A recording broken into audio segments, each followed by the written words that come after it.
ನಮಸ್ತೆ ಫ್ರೆಂಡ್ಸ್, ಇವತ್ತೊಂದು ಫೇಮಸ್ ಆಗಿರೋ ಒಂದು ರೆಸಿಪಿನ ಸ್ವಲ್ಪ ವೆರೈಟಿಯಾಗಿ ನನ್ನದೇ ಆದ ಸ್ಟೈಲಲ್ಲಿ ನಾನು ಮಾಡ್ತಾ ಇದ್ದೀನಿ. ಬನ್ನಿ ನೋಡೋಣ ಇದು ಯಾವ ರೀತಿ ಇದೆ, ಹೇಗೆ ಮಾಡೋದು ಅಂತೆಲ್ಲ.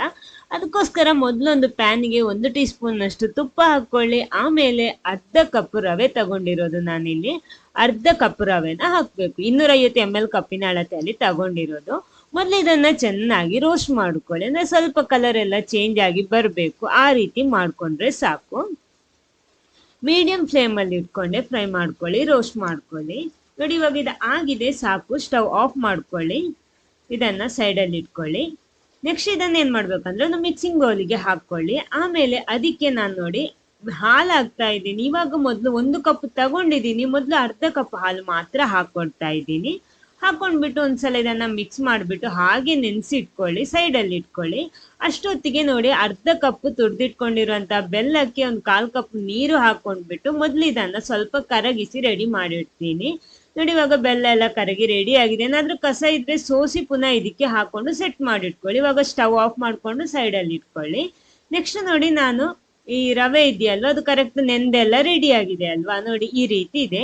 ಇದನ್ನೊಂದು ಪ್ಯಾನಿಗೆ ಹಾಕ್ಕೊಳ್ಳಿ. ಮೊದಲು ಪ್ಯಾನಿಗೆ ಹಾಕೊಂಡ್ಬಿಟ್ಟು ಆಮೇಲೆ ನಾವು ಅವಾಗ ಉಳ್ದಿಟ್ಟಿರುವ ಹಾಲು ಇದೆಯಲ್ವಾ, 1 ಕಪ್ಪಲ್ಲಿ ಅರ್ಧ ಕಪ್ ಬಾಕಿ ಇತ್ತು. ಆ ಹಾಲನ್ನ ಇದಕ್ಕೆ ಹಾಕೊಂಡ್ಬಿಟ್ಟು ಮೊದಲು ಇದನ್ನ ಸ್ವಲ್ಪ ಮಿಕ್ಸ್ ಮಾಡ್ಕೊಂಡ್ಬಿಟ್ಟು ಆಮೇಲೆ ಸ್ಟವ್ ಆನ್ ಮಾಡ್ಕೊಂಡ್ಬಿಟ್ಟು ಇದನ್ನು ಸ್ವಲ್ಪ ಬೇಯಿಸ್ಬೇಕು. ಅಂದ್ರೆ ಜಾಸ್ತಿ ಬೇಯಿಸ್ಬೇಡಿ, ಸ್ವಲ್ಪ ಥಿಕ್ನೆಸ್ ಬಂದ್ರೆ ಸಾಕು. ಅಂದ್ರೆ ನಿಮ್ಮ ಕನ್ಸಿಸ್ಟೆನ್ಸಿ ಲೆವೆಲ್ ನೋಡಿ, ಇವಾಗ ಸ್ವಲ್ಪ ನೀರಾಗಿದೆ, ಜಸ್ಟ್ ಸ್ವಲ್ಪ ಸೆಟ್ ಆಗಿ ಬಂದ್ರೆ ಸಾಕು. ಆ ರೀತಿ ಮಾಡಬೇಕು. ಇದೇ ರೀತಿ ಕೈ ಆಡಿಸ್ತಾ ಬನ್ನಿ. ನೋಡಿ ಇವಾಗ ಸ್ವಲ್ಪ ಸ್ವಲ್ಪ ಥಿಕ್ನೆಸ್ ಆಗ್ತಾ ಬಂದಿದೆ, ದಪ್ಪ ಆಗ್ತಾ ಬಂದಿದೆ. ನೋಡಿ ಥಿಕ್ ಆಗ್ತಾ ಬಂದಿದೆ, ಅಂದ್ರೆ ಬೇಯ್ತಾ ಬಂದಿದೆ ಅಂತ ಅರ್ಥ ಅದರದ್ದು. ನೋಡಿ ಇವಾಗ ಸಾಕು, ಸ್ಟವ್ ಆಫ್ ಮಾಡ್ಕೊಳ್ಳಿ. ಈ ಲೆವೆಲಿಗೆ ಬಂದ್ರೆ ಸಾಕು. ನೆಕ್ಸ್ಟ್ ನೋಡಿ ನಮ್ಮ ಬೆಲ್ಲ ಕೂಡ ಸೆಟ್ ಆಗಿದೆಯಲ್ವಾ. ಇವಾಗ ಸ್ಟವ್ ಆನ್ ಮಾಡಬೇಡಿ. ಇದಕ್ಕೆ ನಾವು ರೆಡಿ ಮಾಡಿಟ್ಟಿರುವ ಈ ರವೆಯ ಮಿಕ್ಸಿ ಇದೆಯಲ್ವ, ಅದನ್ನು ಹಾಕ್ಕೊಳ್ಳಿ. ಅಂದ್ರೆ ಇವಾಗ ಸ್ವಲ್ಪ ಗಟ್ಟಿ ಆಯ್ತು, ಇದಕ್ಕಿಂತ ಮೊದಲೇ ಹಾಕ್ಕೊಳ್ಳಿ. ಅಂದ್ರೆ ಕ್ಯಾಮರಾ ಎಲ್ಲ ಸೆಟ್ ಮಾಡುವಾಗ ಸ್ವಲ್ಪ ಸೆಟ್ ಆಗೋಯ್ತದು. ಆ ನೀರ್ ಕನ್ಸಿಸ್ಟೆನ್ಸ್ ಎಲ್ಲ ಹಾಕೊಂಡ್ಬಿಟ್ಟು ನೋಡಿ ಈ ರೀತಿ ಅದನ್ನ ಮಿಕ್ಸ್ ಮಾಡಬೇಕು. ಇನ್ನು ಸ್ಟವ್ ಆನ್ ಮಾಡಬೇಕು. ಕಡಿಮೆ ಉರಿಯಲ್ಲೇ ಇಟ್ಕೊಂಡು ಮಾಡಬೇಕು. ನಾನು ಯಾಕೆ ಹೇಳ್ತಾ ಇದ್ದೀನಿ ಅಂದ್ರೆ, ಇದು ಬೆಲ್ಲ ಮತ್ತು ಹಾಲು ಹಾಕೊಂಡ್ಬಿಟ್ಟು ಮಾಡ್ತಾ ಇರೋದು. ನೀವು ನೇರವಾಗಿ ಎಲ್ಲ ಹಾಕೊಂಡು ಬಿಸಿ ಬಿಸಿ ಎಲ್ಲ ಹಾಕೊಂಡ್ಬಿಟ್ರೆ ಹಾಲು ಮತ್ತು ಬೆಲ್ಲ ಸರಿ ಹೋಗಲ್ಲ, ಅದು ಸ್ವಲ್ಪ ಕರ್ಡ್ ಆಗಿ ಬರುತ್ತೆ. ಆದ ಕಾರಣ ಅಷ್ಟೊಂದು ಕೇರ್ಫುಲ್ ಆಗಿ ನಾನು ಇಲ್ಲಿ ಹೇಳ್ತಾ ಇರೋದು. ಇವಾಗ ಕಡಿಮೆ ಉರಿಯಲ್ಲಿ ಇಟ್ಕೊಂಡು ಇದನ್ನ ನಿಧಾನಕ್ಕೆ ನೋಡಿ ಈ ರೀತಿ ಸೆಟ್ ಮಾಡಬೇಕು. ಮಿಕ್ಸ್ ಮಾಡ್ತಾ ಬರಬೇಕು. ನೋಡಿ ಇದಕ್ಕೆ ನಿಮ್ಗೆ ಬೆಲ್ಲ ಬೇಕಿದ್ರೆ ಬೆಲ್ಲ, ಏಲಕ್ಕಿ ಹುಡಿ, ಬೆಲ್ಲ ಅಲ್ಲ ತುಪ್ಪ 1 ಟೀ ಸ್ಪೂನ್ನಷ್ಟು ಹಾಕ್ತಾ ಬರ್ಬೋದು. ಏಲಕ್ಕಿ ಹುಡಿ ಬೇಕಿದ್ರೆ ಅದನ್ನು ಸೇರಿಸ್ಬೋದು. ಆಮೇಲೆ ನೋಡಿ ತುಪ್ಪ ನಾನಿಲ್ಲಿ ಎಡೆಡೆಗೆ 1 ಟೀ ಸ್ಪೂನ್ ಹಾಕೊಂಡು ಈ ರೀತಿ ಮಿಕ್ಸ್ ಮಾಡ್ತಾ ಇದ್ದೀನಿ. ಅಂದ್ರೆ ಹೈ ಫ್ಲೇಮಲ್ಲಿ ಇಟ್ಟು ಮಾಡಬಾರ್ದು, ಅದಕ್ಕೋಸ್ಕರ. ಆಮೇಲೆ ತುಪ್ಪದಲ್ಲಿ ಫ್ರೈ ಮಾಡಿ ಇಟ್ಕೊಂಡಿರುವ ನಟ್ಸ್ ಎಲ್ಲ ಹಾಕೊಳ್ಳಿ. ನಾನಿಲ್ಲಿ ಗೋಡಂಬಿ ಮತ್ತು ಒಣ ದ್ರಾಕ್ಷಿ ತಗೊಂಡಿದ್ದೀನಿ.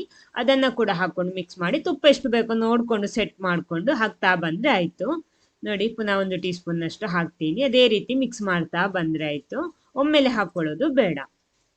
ನೋಡಿ ಸಾಕು, ಇವಾಗ ಸೆಟ್ ಆಗಿದೆ. ಸ್ಟವ್ ಆಫ್ ಮಾಡ್ಬೋದು.